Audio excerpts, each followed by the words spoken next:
Good morning. It's still morning, right? Everybody. It's good to see your faces. Thank you so much for joining. If you're still in the building and you want to join us for our team meeting, make your way down to the Morris training. It's a regular meeting. It's a regular party. It's a regular party with some information. Hey, you guys, Verna and Nimesh here, bringing your team meeting. Thank you so much for coming down. And those of you online, hello, everybody. Thank you so much for coming down. We have a jam-packed meeting for you guys today, of course, as always. And it's leaning still on the theme of building your market knowledge and expertise. And so we're developing Fort Bend on today. But before we do that, we got some good music in here. We know every single one of you agents are ice cold. That's a good thing, right? So ice baby. If you were not here, you missed Nimesh kind of laying down some bars. Give him a little bit. No, too late. No? Okay. Well, he disclosed that this was his first CD. So that should tell you a lot about who Nimesh is. So we're just gonna park that right there. But tell us something good. Bucket Field, let's go. Bucket Field, what we got? What do we have? Anybody have something good, personal, professional? I've got I got under contract for a buy this Put your last sign week. up. Put your sign up. Oh yeah, Under contract. and Whoop, a whoop. listing under contract. All right. All right, anybody else? Tell us something good, professional or personal. Okay, we got Mike Day in the house. My buyer didn't get a house over the weekend. It was a competition for 16 different buyers. But the good news is that I was about to Linda's say, give client us the got good it, so I'm news. still going to eat the proceeds from that closing. Let's talk to the winner. Let's talk to the winner. So how does it feel to win out of 16 buyers? It feels awesome. How does it feel to be Mike? To beat Mike. Did you have, Oh, do you now have bragging rights at the house? That's what we want to know. Wait, when did So every time she comes through the door, she was like, I'm sorry, were you looking for a different winner? Yeah. Okay, No, congratulations to you both. It's Yes. definitely it's a win.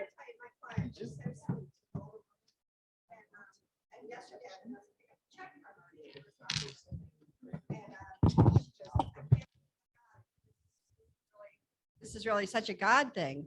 And I said, well, your offer was pretty aggressive too. yeah. And she's like, yeah, but it's only money. So not only did your wife beat you, but you were beaten by an older woman. No, Gotcha. but Mike, this is a potential That follow-up. That actually the list price on that one is like 100,000 more. So I'll be happy. So you saved your client some money. Win-win or no deal. There we go. There you go. There you go. I'm not trying to break up a happy home because I know I could take this there, but no. Good job. Thank y'all. Anybody else? Something good. Something good. Oh, we got Pam. Oh, take her first. Sorry, this one's personal, but I'm training for the Susan Komen 3-day walk. So it's 60 miles over 3 days. That Ooh. happens in November. And I just this weekend met my minimum fundraising goal of $2,300. So I'm super excited about that. Awesome. And by the way, if anybody else wants to donate, feel free. But I have met my minimum, so now I don't have to freak out before So- we walk. Tell me, what makes you wake up one day and say, yeah, I think I'm going to go for a 60-mile walk? I needed a challenge in 2018 to get me moving, physically active again. Okay. And walking seemed realistic, but you need some big audacious goal to make it a little bit harder. So we signed up in the summer and to walk in November. And so this will be my third time to walk it. Awesome. How long will it take It's- to do that? So it's 3 days and we walk 20 miles each day. Oh, I can walk without, not in an event. I could do it in probably 4 hours, 20 miles. But at the event, it takes all day because it's one of those fun events where you just kind of stop and have a snack and everybody stops for lunch. So and not focused. you don't walk fast. So you start at 7 in the morning and you finish about 5 at night. so basically 4 hours for 20 minutes. Yes. Yes. I do about. See, a I would have 15-minute been mile. done with, that would be my audacious goal, 20 miles. That's it. So like there's a ton of like prep and training. My husband makes fun of me because I honestly like while I'm training, I take pictures of my feet. He thinks it's creepy. But it's just like trying to make sure you've got like moisturized feet and your calluses and all the things. But yeah, I don't take my shoes off until I'm done for the day. And then you just rest and put them up and you hope that you can put your shoes on the next day. Mm, mm, mm. And then your talent question, is it 3 straight days or 3 separate weekends? It's 3 straight days. It's a Friday, Saturday, and Sunday. It's the weekend before Thanksgiving. If anybody just feels like training, you have to go with me. It's in San Diego and it is beautiful. It's in San Diego. Okay, well then I'll sign up. Hey, Summer, just a quick question. What do we do when we hit our goals super early? We rest. No, not we. You're asking the wrong person. Go ask Pam. Okay, so yeah, that's my good news. My last, The answer was, you raise your goal. Oh, he's telling How me I many have to times raise have my you hand. raised your goals, and Sapna? Verna, what happened to I would walk 100 miles? Yeah, that wasn't me. I didn't sing that song or Wasn't sign me. up. Oh, In someone else's shoes. No, I'm just like- Oh, tell us about it. You gotta come up here. Her something good is so special. She's gotta push me out of Nikki, the camera. come join me. Yes, I do. Hi, I'm Pam Shockey. I'm in your marketing committee co-chairman at Keller Williams Southwest. And I don't know, y'all know we had our shredding hunger October 2nd. Over 1,900 pounds of food were donated. That's a benchmark we're setting for future events. We raised about $1,200 for East Fort Bend Human Ministry Shredding Hunger. But the marketing committee decided that wasn't enough. So on behalf of Keller Williams Southwest, we'd like to camera? present you. Hold on, I gotta get in front of the camera. Come on, Vicky. Turn it over. Come on, turn it over. There you go. Oh, that camera. Yes. Another $2,400 to East Wow. Fort Bend Human Ministry. Okay, let's see Wow. See it? Well, we're short. Come on, all of us. I never, they can't see. Oh, wait, Anyway. wait. Just stay there longer. There you go. Like that, right there. There we go. There you go. Okay, There you everybody. go. So it wasn't enough. We appreciate the help that and everybody who participated, right? We were able to raise some money and so we're donating some I don't additional think this is the money. actual check. No, I can't cash this one now. Really? But can I just say, Yes. thank you so very much from East Fort Bend and as a Keller Williams agent for many years, I truly appreciate it. We're seeing so many families and there's a huge need out there. So this will help us put more food on the table to families. So thank you so much. Do this every year. So if you missed it for last time, please make sure you pay attention to our many messages that go out so that you can do it again next year. Thank you so much. Thank We you. appreciate that. Can you come over here so we can take a picture? Yep, we'll take a little photo op picture over there. All right, what we got next here? Switching back over. They're gonna take a quick picture. Oh, yeah. Nimesh, you were trying to get in the picture? You were taking the picture, dude. Okay, sounds good. where's Greg? All right, just wanted to let you guys know, for those of you who had plans to come into the office on Saturday, the entire building is going to be closed with no power and no access. So please plan accordingly to adjust to the fact that the office will be closed this Saturday on October 16th, okay? Don't jump on Saturday, people. We apologize for any inconvenience that this may have brought about. We do. All right, we're good? All right, so you want to tell them a little bit about this business planning clinic that we have going on? We have our very own Andy St. Jean, for those of you who don't know, that's our broker of record, coming in to help you plan your business, but specifically, that was your cue. You see how my hand did this? That meant you keep talking. On to the next. No, I'm just kidding. Okay, awesome. Yeah, so we got the business planning clinic. This one is a special cappers only event. Okay, so for those of you that qualify, we have sent out the invitations. Okay, so if you did get the invitation, the link as a capper, please register there. You definitely want to, be there. She'll help you set up your business plan and help you start that process and setting your goals for 2022. Okay, it is this Monday. The next Monday at 10 o'clock in the morning. For the rest of you who are striving to be a part of this next year, There was also going to be, Andy's going to also be doing a business planning clinic, okay, the following Monday. So stay tuned for that, okay, on the, is that 23rd? It's the following Monday, 25th, Yeah. maybe? Yeah. Go for it. Sure. So for the business planning clinic, we know that our business kind of functions in a 90-day type cycle. We're almost 90 days out from the new year, right? And so this business planning clinic helps you to cast a vision for what you're trying to accomplish for the year 2022. It will go through what you previously did in terms of performance and how do you go to your goals? Do you need to readjust your plan? And what type of training and tools do you need? How many listings, how many buyers? How many closed units? Do you take into consideration the taxes? So really, really carving out your plan and putting it on paper and more importantly, putting it into your database, which is our CGI calculator. Okay, good? Yep. Did I leave anything out? Now, basically, in a nutshell, we're not just teaching you how to sell homes, we're teaching you how to build a self-sustaining business. Absolutely.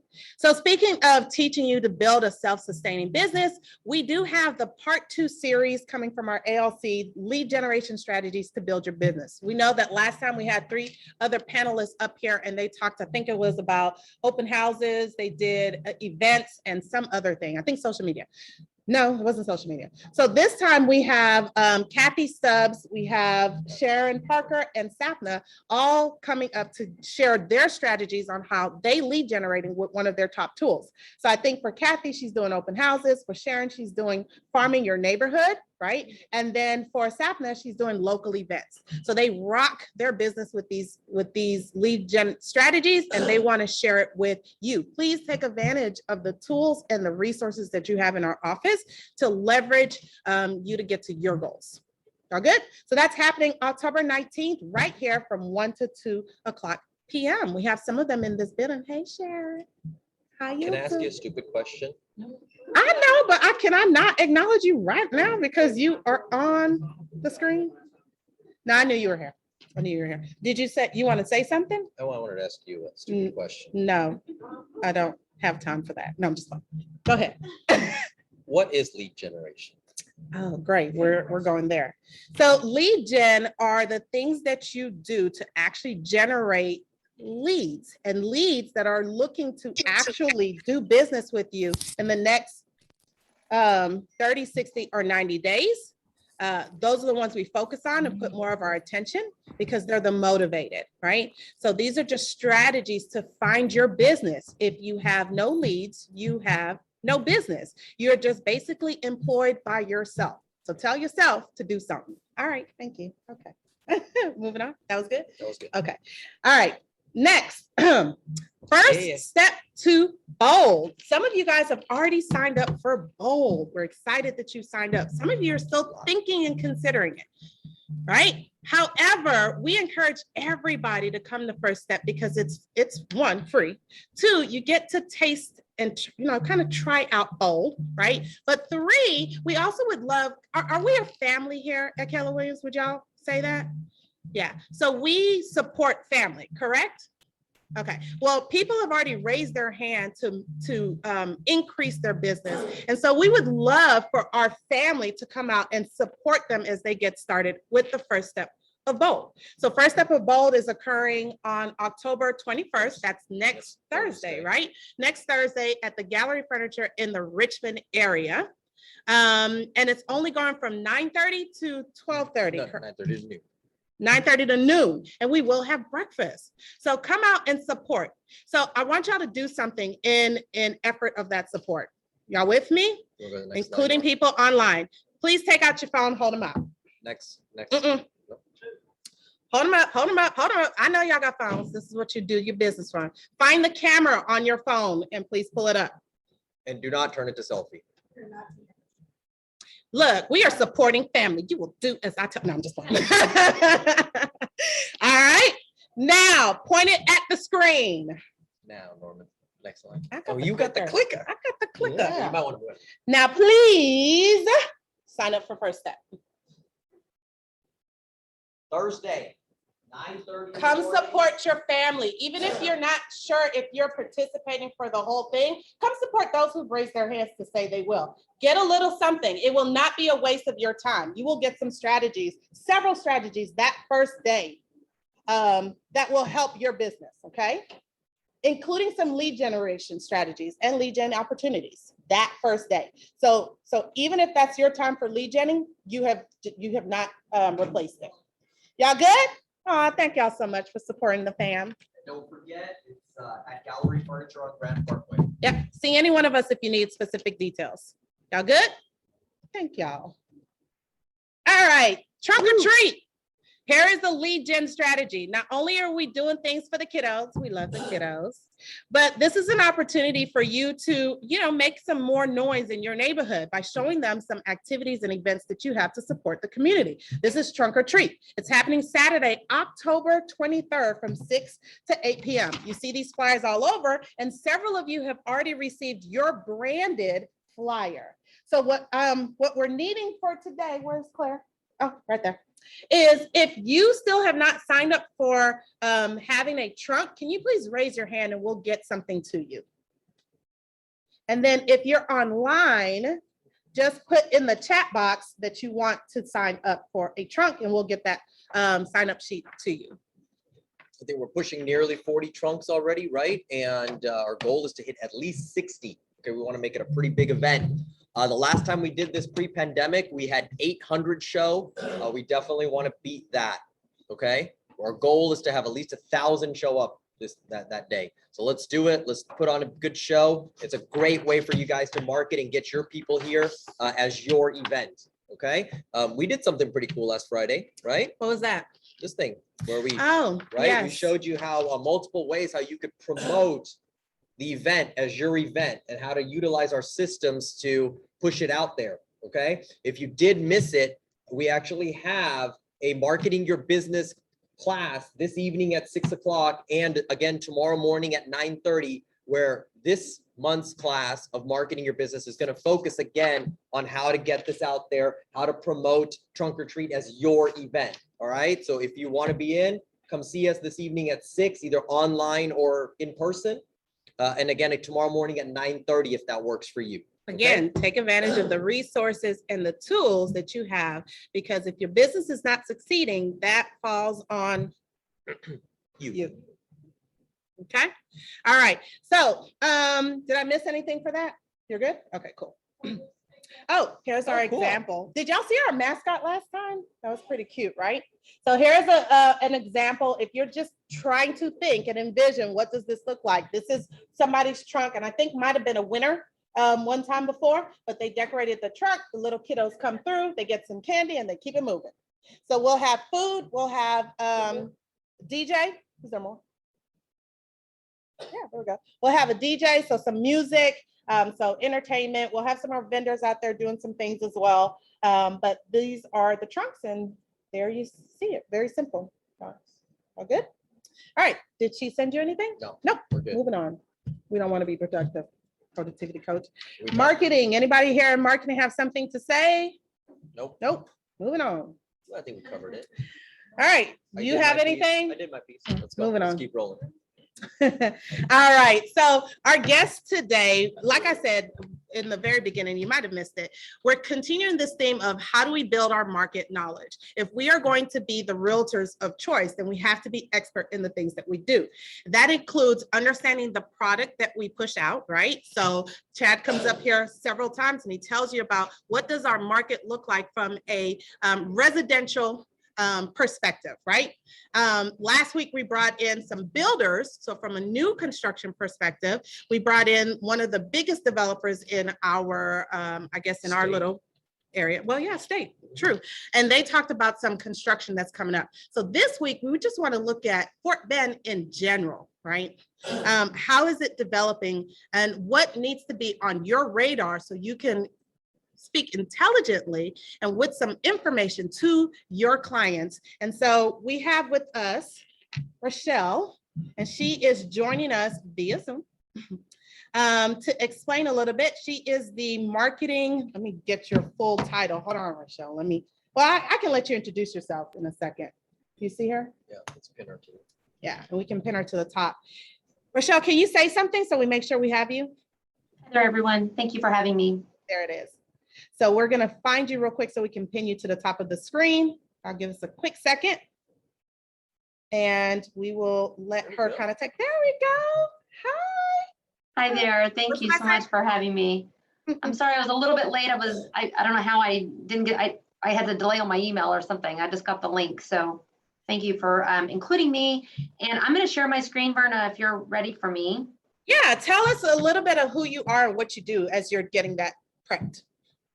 Let me get, I do a lot of these. I do a lot of Zoom meetings with people, and I'm usually on the other side. So it's always very uncomfortable for me to be actually presenting because I'm more worried about letting people in and responding to the chat. And now I have to focus on the actual content. So it's a new experience, but I'm the Executive Vice President for Marketing and Operations for the Fort Bend Economic Development Council. And I am going to, can you guys see that? There's nothing there, but we do see you're sharing it. There we go. Let's see. My screen went a little wacky. So are you able, as long as you can all see? We can see it, yes. Great. So I just put my information on here. If anybody has any questions for me, you can track me down. So Fort Bend EDC, if you're not familiar with us, it's a public-private partnership. We've been around for 35 or so years. It's a member-based organization. About 40% of our members are from the public sector, and about 60% of our members are from the private sector. And so we have been for many years we have been the county's economic development consultant. Our goal is to bring large employers into the community, create primary jobs. And so we've been doing that for many years. We had 4 kind of founding principles that are still what we do. We coordinate and improve on the economic vitality of the community by creating a positive business climate. We are an advocate for quality infrastructure that sustains growth. We engage in recruitment, expansion, and attraction for businesses, as well as retention of our existing business clients. And then we're a nexus between the public and the private sector to kind of solve some of those geopolitical problems that happen when you have a county growing as quickly as this county is growing.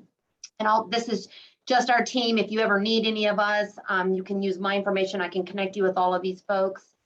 Just a little bit about the Fort Bend County. And I will, a lot of this is stuff that you may already know, but we're one of the fastest growing counties in the US. You may or may not be familiar. We're now the 16th fastest growing county. The county is 900 square miles, 18 communities, and all that's wonderful, but we're 50% undeveloped. So there's a ton of opportunity here for the county to continue to grow, and you're going to see some of that. Rachel, say that again. We're how much undeveloped? 50%. 50%. And it's actually generous. It's probably closer to 60, but I rounded up a little bit because we haven't updated that number in the last year. But it's right at about 50% of the county is undeveloped. And you'll see here shortly, I'm going to show you some density maps, and you'll see where that development is coming from. This is something we just showed. I'm sorry, go ahead. Can I pause right there so y'all understand the gravity of that? First of all, her position and what they do is economic development. The businesses that come here bring what? Jobs. Jobs. Jobs bring what? Home buyers. People bring what? Commission checks. Oh. Well, yes, they do bring our commission checks, but they bring buyers. They bring more people who are going to need real estate, going to have real estate needs. So if y'all understand the impact of this is like the lead factor that's going to come down to the lag factor, which is you guys serving their needs to find a place for them to live or helping them sell other things. Yes. But doesn't that also mean that every single bit of green space is going to be developed, every farmland, if they get it to 100%, but let's look and see what the goal is in just a second. But great question and great point. All right, thank you. Throwing it back to you. No problem. Just to give you a sense, we have, we market to companies in Houston, we market to companies in other countries. It's across the board. We're looking for, as you said, what bringing a company into Fort Bend County does is it creates primary jobs. It also creates a commercial tax base that takes the burden off the home buyer, the homeowners, right, on their property tax. So development is good for multiple reasons. Fort Bend County, as I said to you, is the 16th fastest growing county in the US. And if you look at this chart, you can see where we were in 2010, 590,000 people. We're now at 829,706. And I've got a chart in here in just a second to kind of show you where we're headed after that. But that is significant growth. We're estimated to be at 1 million people within the next 5 years. that's a tremendous opportunity. It's also a tremendous responsibility because with that growth, you have to have resources. You have to have access to community amenities. And there's all sorts of planning and back end things that have to happen to make that a successful transition. Growth for the sake of growth is not healthy. And so we're looking for quality growth that we can sustain and that we can support as communities. We recently had Bill Fulton, who you'll see quoted in here later. He's with the Kinder Institute, and he quoted in a study he just did that the city of Houston, that Fort Bend County added as many people in the last 10 years as the city of Houston. That is not a per capita percentage. That is hard numbers. So the growth is happening in the suburbs, and the fastest growing suburb is Fort Bend County. Wow. Proud to be a Fort Bendian. Yes. That's a word. We'll go with it. I'm just going to move this so I can see what I'm doing. Sorry about that. You're good. So you can see the growth projections. Woods and Pool is who we use to look at projections, and you can see where we are. We're going to hit 1 million people between 2025 and 2030, and look at those numbers up to 2050. And for some of you may be saying that that's forever from now, but that's not forever from now. Time is moving quickly, and think about the growth we've had in the last 20 years and what that's looked like. So the growth is only going to continue. And here's the map that I mentioned to you about the density. This is where the population is. There's a lot of open space. So you can see where that growth is going to be coming, both residential and commercial. It's not either or. They typically go hand in hand. So I was at a conference just last week, and one of the presentations was very much on creating a sense of place, and because employers look for places that their future employees will want to live. And so Fort Bend County has traditionally been a place that's been driven by residential development. We've always been a good place to live.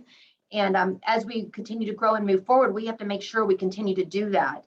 A little side note here, COVID has really put a spotlight on some of the things that we consider assets: open spaces, lack of density, walkability, good schools, things that people want to have access to.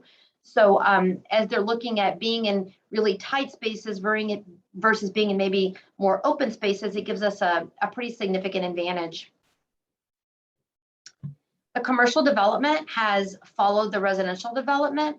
This is by no means all retail. Of course, retail follows rooftops, but people don't often realize that so does large commercial footprints. People don't want to drive an hour to go to work when they can work 15 or 20 minutes away. So you've seen that the commercial growth has grown just as significantly, 82% commercial growth from 2010 to 2021.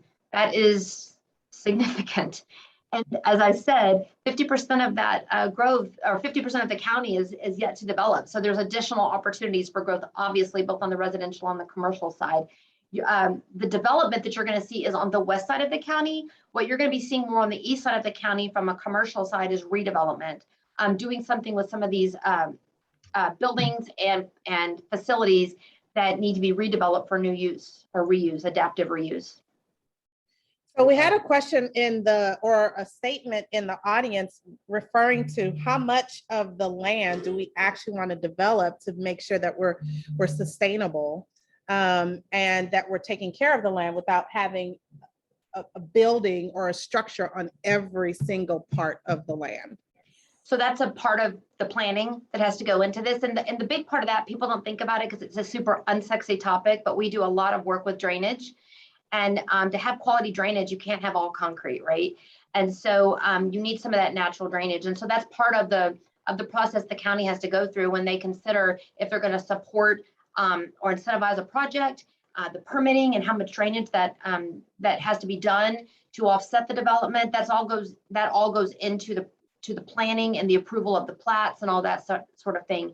If you're, and this is really getting in the weeds, and so I don't want to make it too complicated, but if you're inside the city, that's really led by the city. If you're in the ETJ or if you're in what we call the unincorporated county, then that's led by the county. And so each city will have different development standards and codes. So it may not be the same in Rosenberg as it is in Fulshear, as it is in Stafford. So you'll work with your city leadership on that from what we call the unincorporated parts of the county. That's being done at the county level. Okay. So the question, I'm sorry, go ahead. Yeah, I did have a question regarding that trajectory that we saw in the commercial developments around the county. It's, you know, it's understandable. We've seen tremendous growth in the last 5 years. We witnessed it all. But has obviously the pandemic, have we seen any scale back from people that had, you know, committed to developing and now they're kind of pushing back or pushing timelines further down the road? Very little, and I'm going to address that a little bit further into the presentation, but we actually did okay during the pandemic, and it is full steam ahead now. There's lots going on, lots of projects that I can't talk about that are not yet finalized, but there is a push forward. You know, the challenge for these developers is the cost of construction and the cost of doing business right now. And so we have to take all of that into account, but we are still continuing to see a lot of opportunities. And one of the things you'll see here in the next couple of slides is it's coming in large part from businesses that are here that are choosing to expand. So I'll talk a little bit about that here shortly. The question that you want to ask, we got all this growth and we know that we're the fastest growing county in the region. We're one of the fastest in the state, the 16th fastest in the nation. We're seeing this massive commercial growth and development, but why? Why are people and businesses wanting to come to Fort Bend County? Great question. So the first thing, and you'll hear this a lot, is our diversity. Diversity we've created a very inclusive culture. You get all sorts of folks that want to come in with different talents and different attributes. We are the most diverse county in the region. Fort Bend County has been called by folks at the Kinder Institute the most diverse county in the country. You can't get a whole lot more diverse than what we're seeing right here if you look at these numbers. Interestingly enough, the last census data, the data that we just got from this most recent census, the fastest growing ethnic group is the Asian group. That group went up by 17%. And so it's a pretty significant, I'm sorry, that's not accurate. It went up by 5%.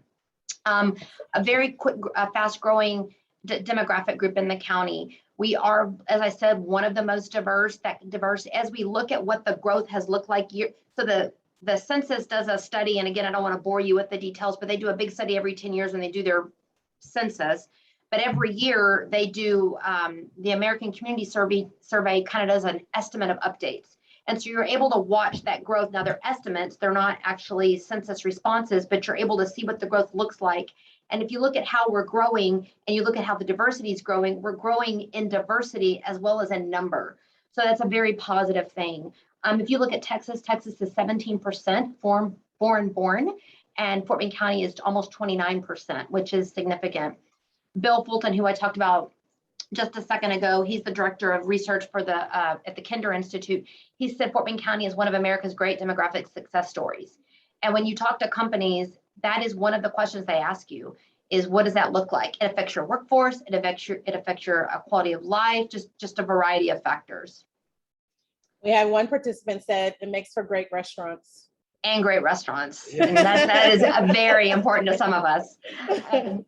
So yeah, that's one of our attributes, and you'll see all of our social media handles on the top right-hand corner. Please follow us. You'll see a lot of talk about our diversity and what that does to enrich our community. The next thing that I will tell you that is very important, and if you don't know this, get really comfortable with this information because I think it's a great thing when you're talking to folks. Fort Bend County is the most educated county in the region. Think about that. This is the city of Houston included. Our education levels, what we call educational attainment, is higher than what we call the big three: Harris, Montgomery, and Fort Bend, which are just the three largest counties in the region. There's a 9-county Houston MSA. We have more bachelor degrees and post-bachelor degrees than any other county in the region. And you see those numbers there: Montgomery and Harris at 33% and 32% respectively, and Fort Bend County is at 46%. So that is a real attribute for our region, both in terms of being able to talk about the quality of our schools, the K-12 schools, as well as talking about the access to higher education. We have a Tier 1 university right here in Sugar Land that is a regional asset. We have Texas State Technical College, which is doing some fantastic things with workforce development. We have HCC in Wharton. So really access to education and access to a very educated workforce is an important thing for people, for companies. Absolutely. This is a classic chicken or egg situation. Which one comes first, right? The fact that you have these highly educated people kind of helps bring the education up here, or the education is so great that it's bringing or resulting in highly educated people. I'll take both. And the interesting thing about that, Berna, is it's a chicken or an egg discussion, but we have gotten so far along down that we don't even care because they're here and they're coming. And so That's we right. just keep building that momentum behind it. So because you have a group of people who have been educated, they want their children educated, and everybody wants their child educated. But so as more people come in, it only builds on the momentum we already have. So it's a real opportunity for us to even grow those numbers bigger. So, ladies and gentlemen, y'all can easily just take this as a snapshot, do a quick video and push it out there. And this becomes your avatar. You're looking for the educated and you're letting them know that this is a place where the educated come and we build educated citizens as well. So. And I'm happy to share any of this information with anyone that's curious. And I'll tell you too, Good. if you go to our website and kind of dig through it, it's fortbendcounty.com. You will see a lot of videos there. There is one on education that we've done. There's one called Why Fort Bend. There's a variety of things. There's one on our master plan communities. You can also go to our YouTube channel and see everything. So feel free to look at any of those. And if you can help, want to distribute those, we're happy to share that with you. Thank you. Lisa. I appreciate that. I'll send you those links, but normally you can just find us at Fort Bend County. Every now and then you can't find it, but usually it pops right up. Just so you can kind of see, we've got 6 school districts. The third most diverse school district in Texas is Fort Bend ISD. 120 or something languages they speak at Fort Bend ISD. The 5th and largest districts in the state are Katy ISD and Fort Bend ISD. Lamar is not far behind them. We've got a tier 1 university and the College of Technology. So there's opportunities across the board. The Advanced Manufacturing Center for Excellence is at HCC, and there's some great stuff. I'm just getting ready to post for next week on our Facebook page that TSTC is working with Tesla to train their technicians to work on Tesla cars. So we have access to education as well as an educated base, which I think is just as maybe even more important. Good. So the next thing I will talk a little bit about is our workforce. I will tell you guys this, back in the day, the real estate was all about location, right? And I'm talking commercial real estate. Now it's about workforce. Development is about workforce because even pre-pandemic, workforce is probably your most important attribute. And we are so fortunate in Fort Bend County that we have an educated, diverse workforce. You saw that information I just shared with you. We have about 395,000 our workforce is actually, that number is a little bit higher now, right at about 400,000 in our workforce. And if you look at the county's labor shed, it's 3.5 million people. So we can fill jobs. I can tell you this, that Dollar Tree came and built, well, they came right before and they built in Rosenberg right during the pandemic. I mean, in the heat of the pandemic, they filled over 500 jobs very quickly with virtual job fairs. Amazon has 1,000 jobs at their Richmond location and 500 jobs at their Missouri City location, both opening within about 6 months of one another. We're able to fill those jobs, and these are good jobs.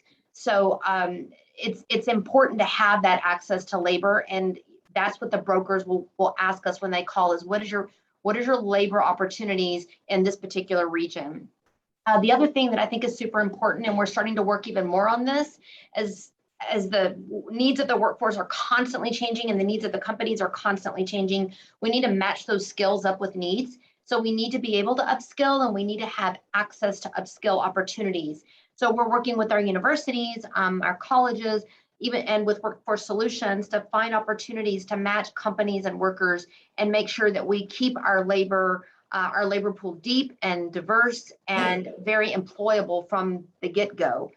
You'll see that the commute right now is 33.5 minutes per day.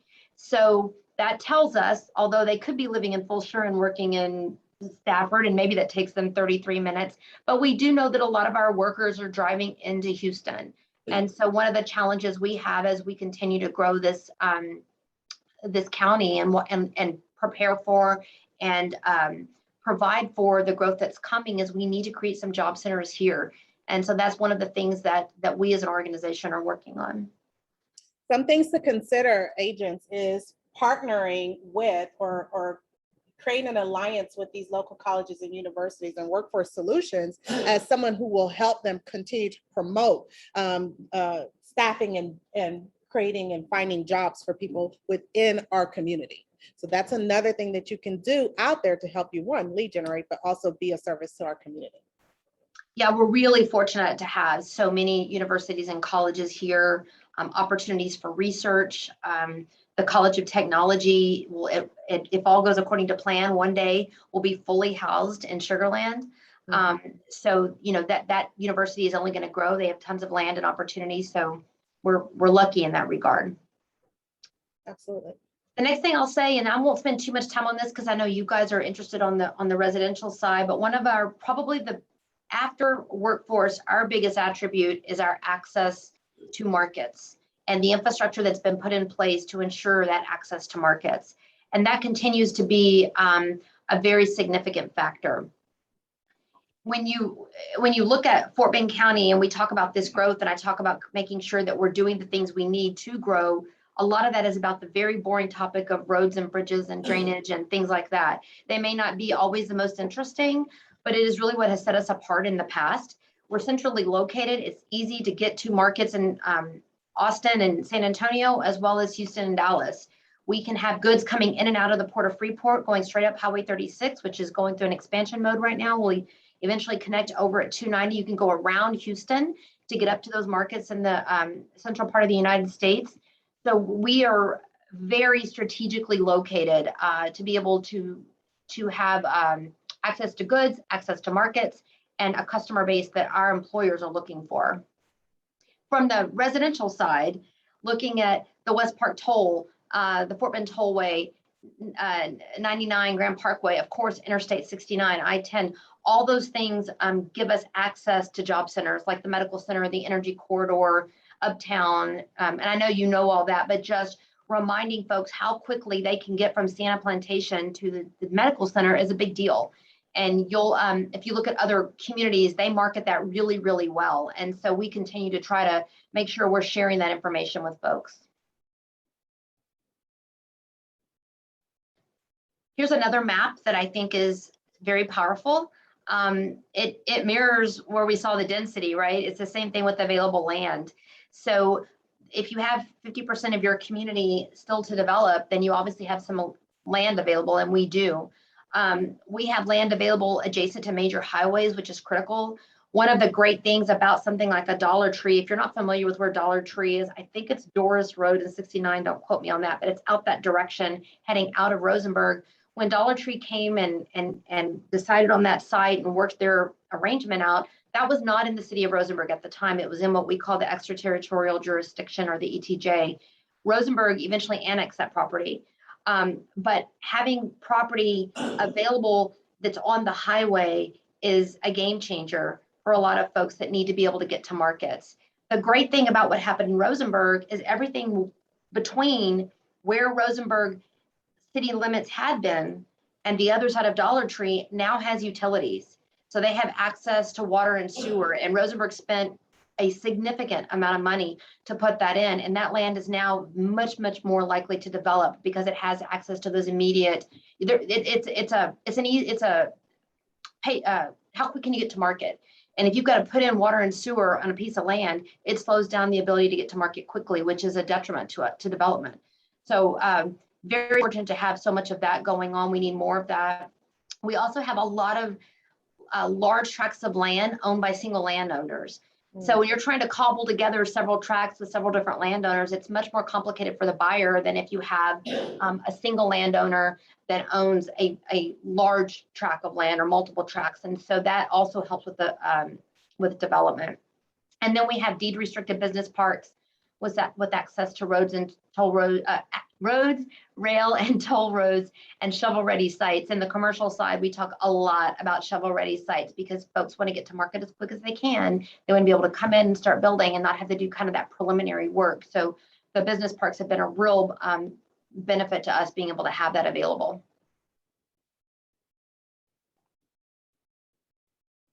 And maybe one of the biggest attributes in the county, and you don't think it's an attribute for commercial development, but it actually is quality of life. I think I mentioned I was just at a conference and we talked a lot about creating a sense of place and then sharing what is so great about your sense of place.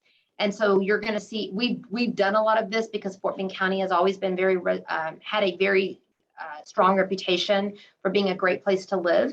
And so we just continue to share that with people and talk about, if you're looking at the Houston region, there's really no better place for you than Fort Bend County. Pick your stat. We're leading in that category.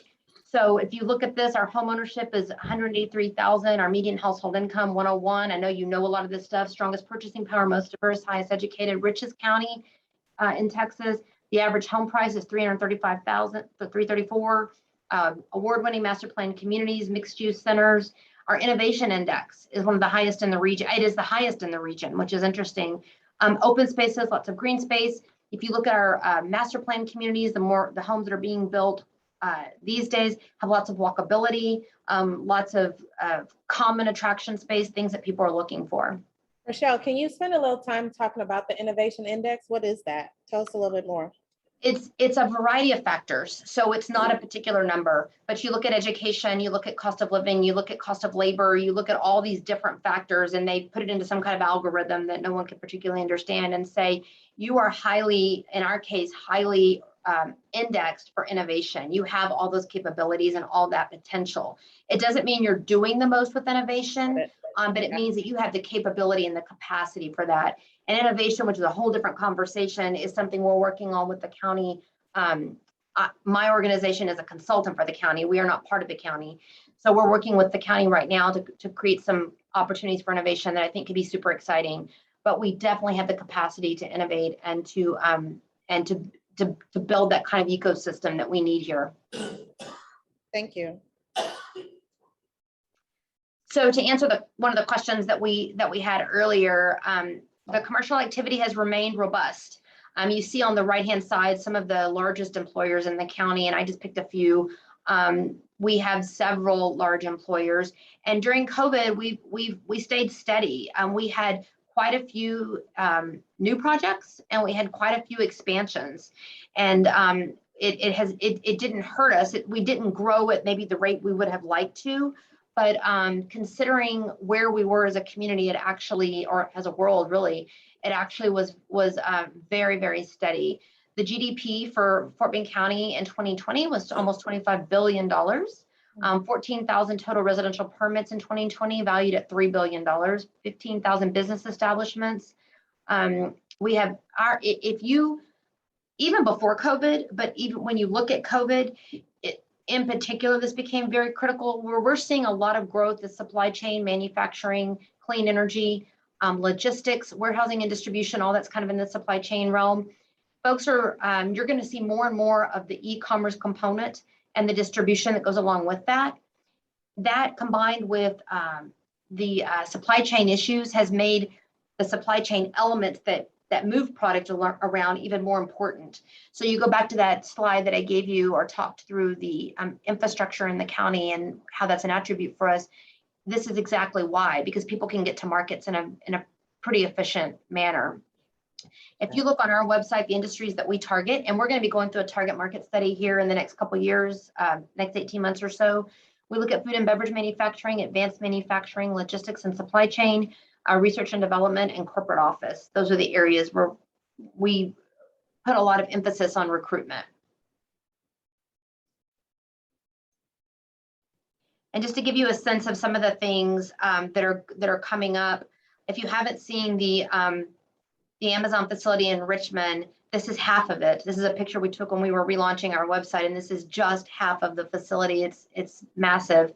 But these are some of the things that occurred in 19 and 20. Acredo Packaging, which is in Sugar Land, they've expanded twice since then, in 2019 and in 2021. They're quickly becoming one of our largest employers with over 600 employees. They're an advanced manufacturing company. They create packaging that goes around things like water and toilet paper and things like that. Their business has exploded, as you can imagine, during the pandemic. Biotics Research Corporation in Rosenberg did an expansion. They have moved into the Rosenberg Business Park. Frito-Lay's expanded twice in 2020 and in 2019. They are now at almost, I think it's 670 employees, over $200 million in CapEx in the last 2 years. Sage Dulles Industrial Redevelopment, that was a project in Sugar Land. That was a new project. They took an existing building and redeveloped it, some adaptive reuse. Amazon, both in Missouri City and Richmond, over 1,500 employees. That project, by the way, was not incentivized. Their issue was how fast can we open this how fast can we open these buildings and do you have the labor to fill it? And what we did traditionally, we have incentivized projects. What we did to help Amazon is really help them get to market as quickly as we could, work through. They had some very unique challenges with their fire protection systems and things of that nature. We had county officials that flew up to other facilities to look at what they could do to help that process along. So kind of the new wave of development is about speed to market. The Braze Bio Power Station, which really coincides nicely with the solar farm development that we've had here. What Sounds, which is the new project out in Rosenberg, they create, they manufacture and install systems that go on sound systems, radio systems, stereo systems that go on sports vehicles. Transwestern, which was a spec building that is since filled up out in, I believe that was Sugar Land. And then over $1 billion with a B, CapEx and solar farms in the last couple of years. Not a lot of jobs. They create very few jobs because it's so it's about attracting this energy from the sun. So it's technology heavy, but a lot of money that went into those different solar farms. One of the things that we're thinking through as we look at kind of post-pandemic and thinking about what things are going to look like 5 years from now, remote working will impact our office, not all office and not all projects, but it is something to think about as we start to look at what remote will look like. It is not going to go away. There will be a component of remote work that will stay in place. For Fort Bend County, where we're going to see a ton of growth is on the industrial side, supply chain and advanced manufacturing in particular. Those are not remote options. You cannot manufacture something from your home. So for us, I think as we see growth, it'll be less of the remote kind of growth because that's what's going to develop on that side of the county. Kind of where are we now? I wanted to give you a little bit of information so you could sort of see we're getting back to what looks like normal. You can see where we were in August of 2018 and 2019 right up here. We were at 4.1 and 3.7% unemployment. In August of this year, we were at 5.7%. So we're not where we need to be yet, but we're working our way down. This is, I mean, you know, you've seen the numbers. This is across the board, and it's an interesting dilemma because we just had a bunch of companies in here, large employers that say we are desperate for workers, and yet we see these high unemployment numbers. So it's how do we connect those people? How do we upskill those people, get them into the right jobs? How do we look at this from a more an innovative way to ensure we're connecting all the dots? So this will be something to continue to work on, but we are working our way back down to something that looks reasonable. And then you probably know this better than me, but I just pulled some home sales information for you. You can see where we were. You probably are familiar with this chart from the Texas A&M Real Estate Center. That's where I copied it from. But you can see the home prices in red in 2018 and 2019. Those are the average home prices and the amount of time on market. And then you can see where we were in August 21. So almost 1,500 sales, 395,000 average home price, 350 median home price, and 1.3 months of inventory. So we know all about, and you probably know, you could tell me all about the home market, but I just wanted to share that information with you as well. I did have one question from the audience regarding just homes in extraterritorial district jurisdiction. ETJ is a lot easier to say. ETJ. So in the Riverstone, there's a portion of Riverstone that will be annexed by Sugar Land or has already, not sure. But then there's the extra portion that is potentially being annexed by Missouri City. Has there been any word out there about that, or do you know anything? Can you say anything? I don't want to speak to that because I don't know. Okay. I only probably have heard the kinds of things you've heard. I haven't been too involved in that. When a community, these master plan communities typically are built in MUDs, right? Because they're in the ETJ, and that's how you pay development costs and you get the development going. Otherwise, you have to wait till the city was ready to come out there, annex that property and put the water and the sewer in, or the utility districts. So typically the city doesn't annex until the MUDs are paid off or close to paying off. You will occasionally have a MUD inside a city, but typically they're out in the ETJs. So Sienna may be at that place where that's starting to happen. I just don't have reliable information that I could share on that. Sounds good. Thank you. Sure. So just on kind of what's next in economic development for you to kind of keep your eyes on. This was so interesting to me. In 2020, there were more small businesses created than ever before in the US. in a time of a global pandemic, when jobs were falling off everywhere, people were losing their jobs or they weren't able to go to work. There were more small businesses created than ever before, and that is probably going to only be surpassed by 2021. So there is a real renewed interest in small business, entrepreneurialism, innovation, how to support those businesses, how to give people access to capital, to markets, to resources. You're going to see more and more of that. We heard before, we're seeing in real time that crisis breeds entrepreneurialism. There comes a point where you just say, you know what, I want to control my own future. And we've seen a ton of that. And I think you'll continue to see that. What we have to do as a community, and that's all the stakeholders, is continue to find ways to develop an ecosystem that will support and grow innovation, because that is, we have a company, and we use them all the time, but they're just such a good example. They came to Fort Bend County with not even 80 employees. They now have over 400 employees, 3 buildings. They've just been bought by a venture capitalist, and they are going to expect to have over 600 employees in the next 2 years. And this is a software development company. This is a company with their average job is 6 figures. So supporting these small businesses and helping them grow, and I know 80 employees is not always thought of as a small business, but you understand my point. These guys start small. So being able to support those innovators and give them a pathway forward from all communities, both in terms of access to resources, access to expertise, access to markets, funding at times, is our next big challenge. And it's kind of a new thing in the economic development world. Typically, we've only focused on those larger employers with big footprints. The other thing that you'll start to hear a lot about is reshoring, and it is expected, but it is long-term and it is complicated. I went to a whole presentation at a conference last week on reshoring and supply chain and trade agreements and how all those things are interconnected, and they are all at play, and I'm not dismissing it at all. It is not something that's going to happen tomorrow. It is something we need to be thinking about and know that that is certainly something that we can expect to see moving forward, but it's not something that's going to happen tomorrow. What we have to do is continue to realize and continue to understand that workforce is our differentiator. It is what separates us probably more than anything else from the other regions in the greater Houston metro and in the country. You know, we will see companies, like I said to you, that will come in from Houston, and we will see companies that will come from other countries. So they have different needs, they have different wants, they have there's different expectations, there's all sorts of things. But the one thing that's pretty much common is workforce. People need a strong workforce. It's one of our attributes and one of the attributes we have to continue to grow and nurture. And the last thing I'll say is that the digital and the remote impact is here to stay, not necessarily from the perspective of remote working, but providing as much information online as you possibly can. One of the things that was really interesting that I heard last week from some site selectors and consultants was, by the time you make the short list, which for us is when we get to come in and really make our pitch, they already know everything they want to know about your county or your community from your website. And so just making your website as user-friendly, and I think that's across the board in any business, as user-friendly, providing as much information as you possibly can is one of the most important things you can do to grow any business.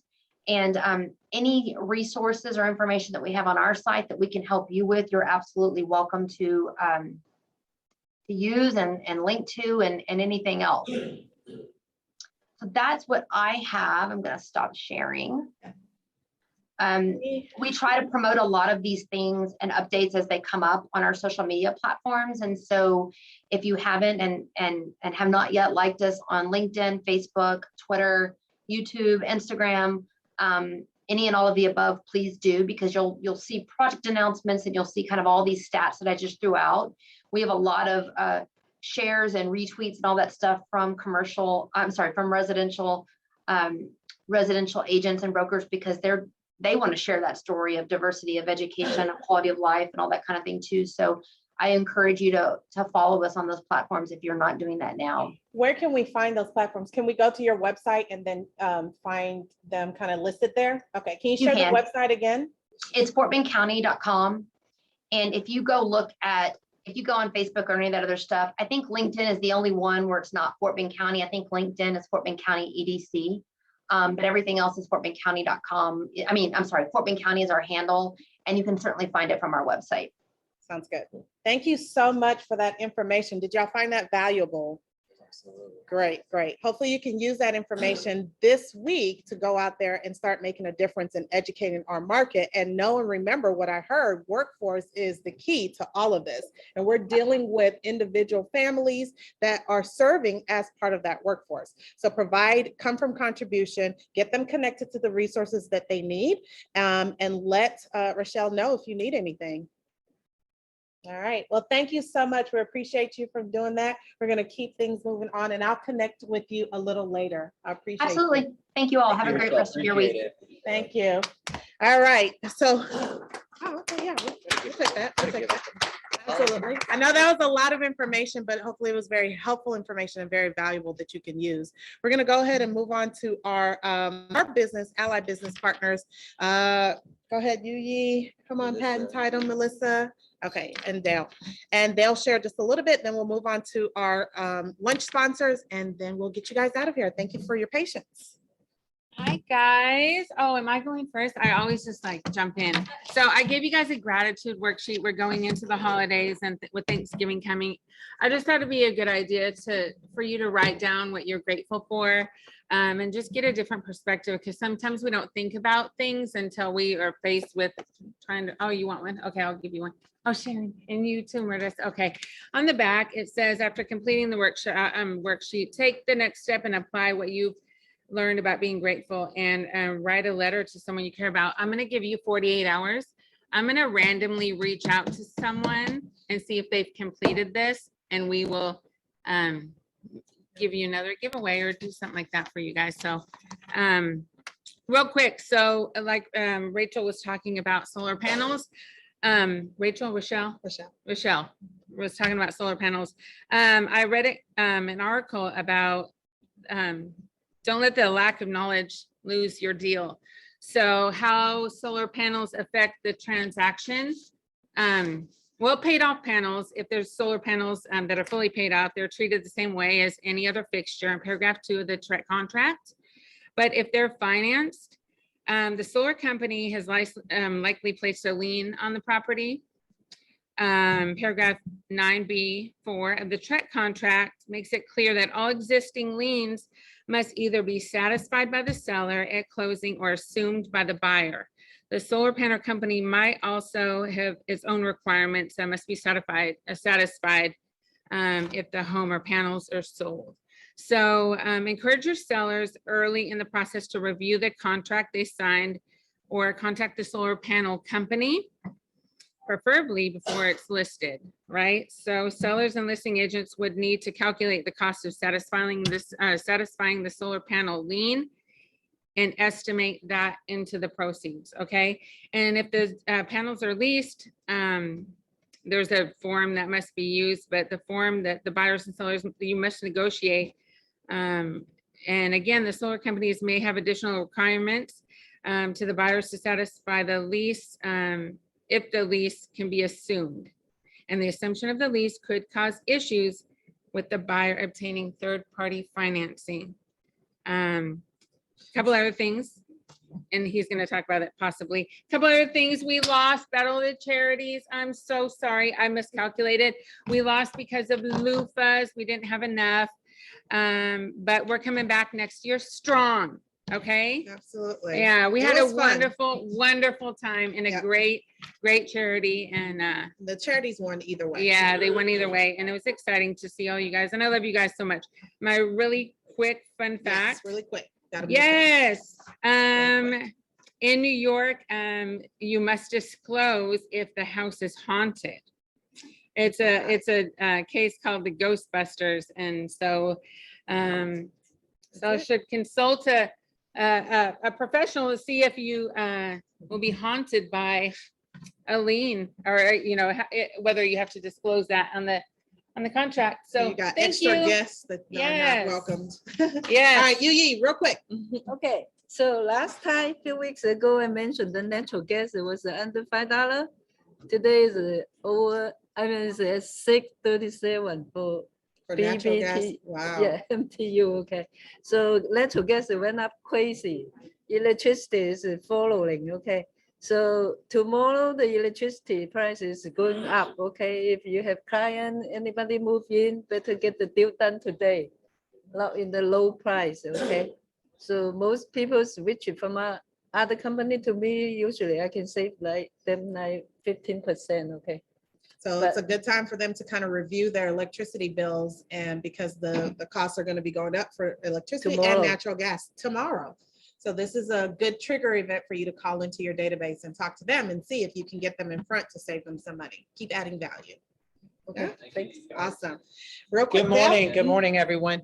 So some good news coming out. We don't have the exact dollar amount, but if any of you have heard is that conforming loan limits are about to be increased. Anyone heard anything on that?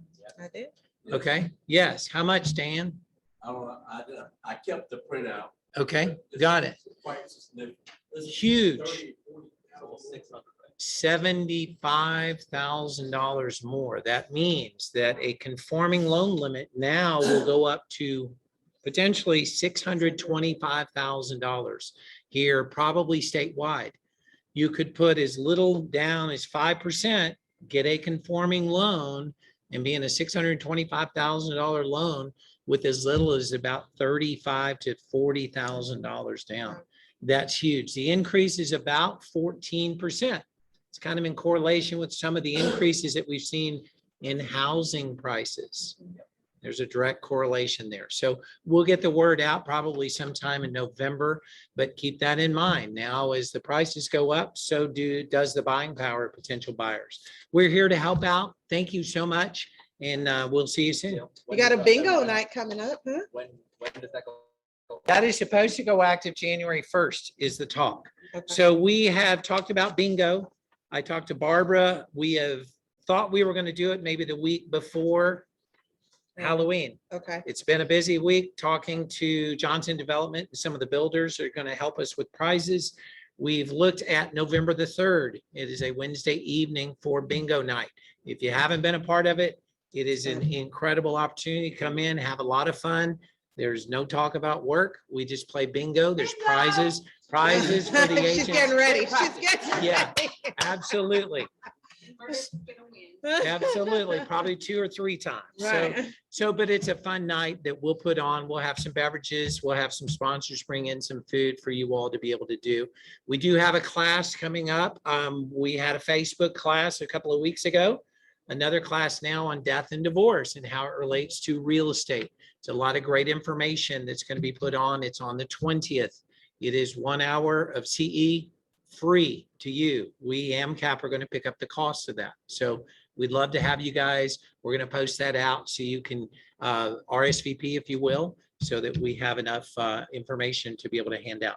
Thank you all. Great. Thanks, Thank Dale. you. Appreciate it. And then finally, come on up.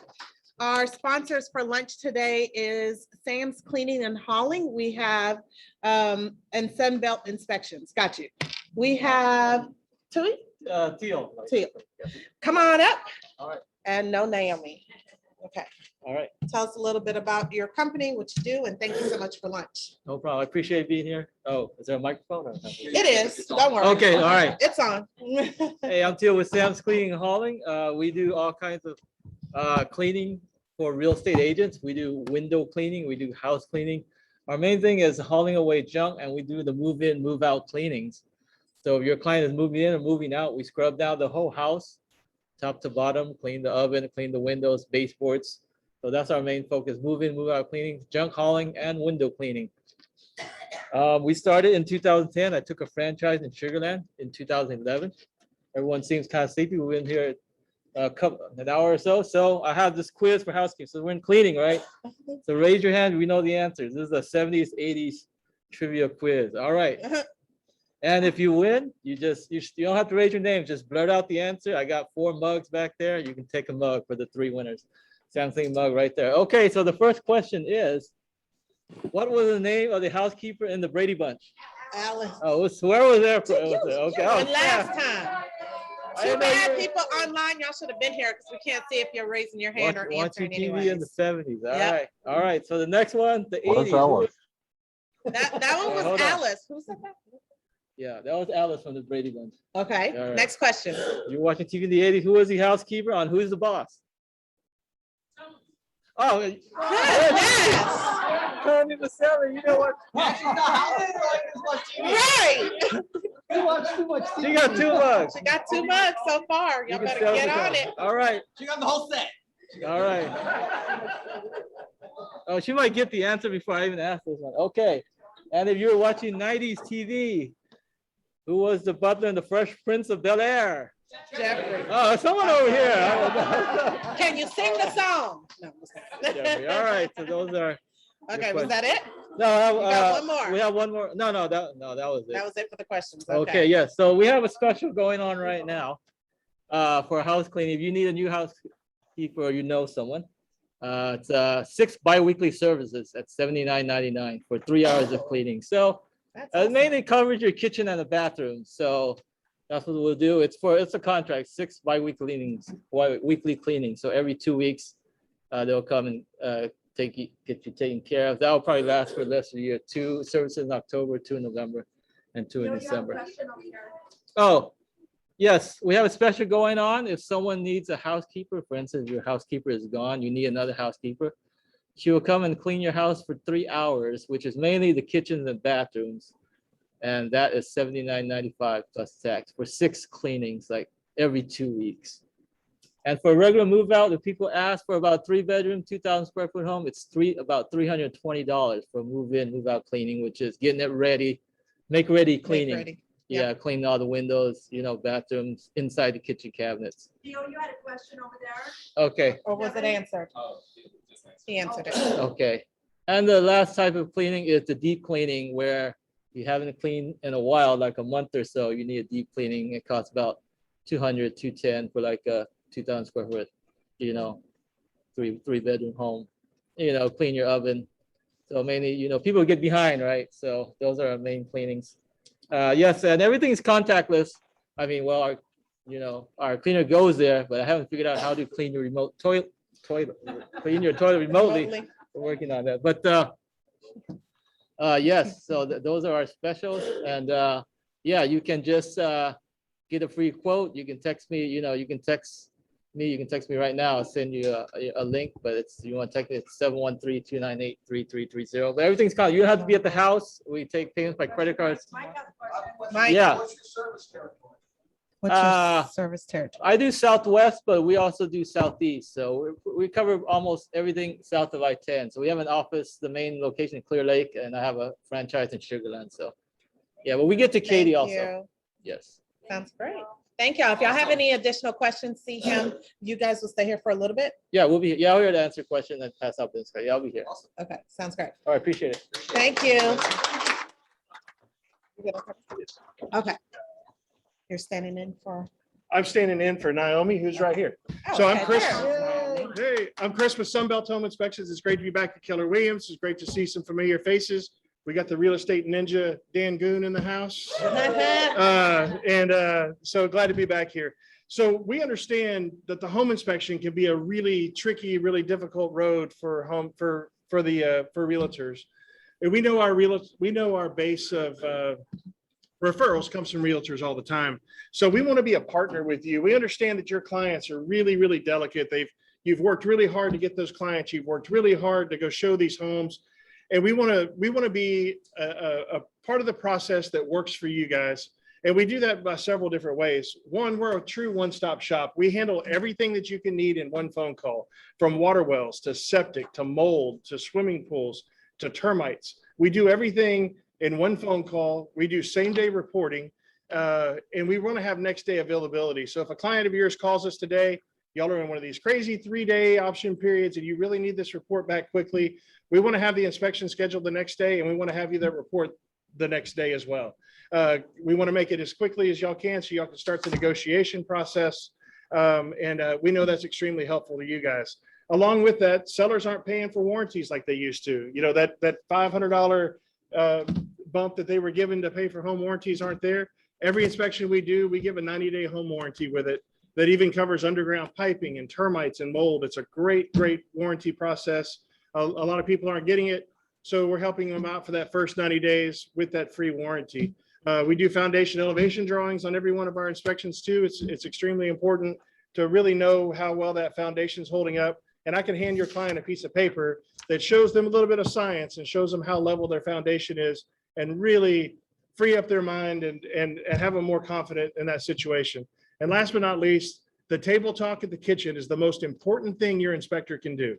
So at the end of an inspection, sitting your clients down and going over that entire report with them and answering all their questions is really the most important thing that can happen, because at that table, we can help set expectations for you guys so they know what's going to happen through the next part of the negotiation, really what the important key items are that they need to focus on, and it makes your job a whole lot easier.